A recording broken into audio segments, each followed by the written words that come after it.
প্রকাশ্যে মরিবার আগে আত্মার বহুবার মৃত্যু হয়।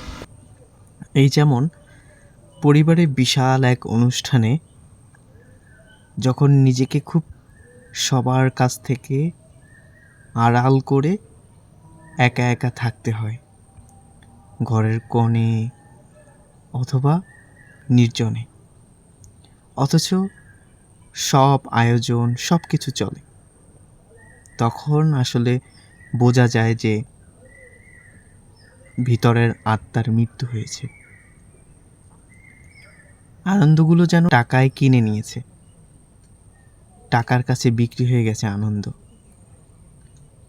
সেখানে নিজেকে অপরাধী ফিল হয়। এমনটা যদি কখনো হয় তখন আসলে বোঝা যায় যে ভেতরের যে আত্মা সে আর বেঁচে নেই। ভেতরের আত্মা মরে গেলেই এই বিরহগুলো আসে। তাই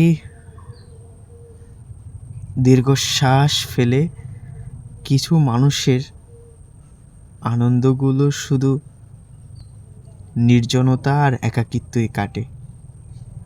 হঠাৎ কাউকে যদি দেখে বা সামনেও আসে, ঠিক হাসি মুখে এতটুকু বলতে শোনা যায় বা বলে, এই তো ভালো আছি।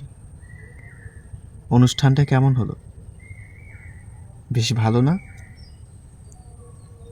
কিন্তু মনের ভিতরে আসলে যে জমাট কষ্ট, মনে হচ্ছে টাকার কাছে হেরে গেলাম। প্রিয় মানুষগুলো, আপন মানুষগুলো যখন তাদের চোখের চাহনিগুলো থাকে ভিন্নতা, চোখের চাহনিতে থাকে চাওয়া পাওয়া, ঠিক তখন নিজেকে আড়াল করতে ইচ্ছে হয়। মনে হয় প্রকাশ্যে মরিবার আগে আরেকবার মরে গেলাম।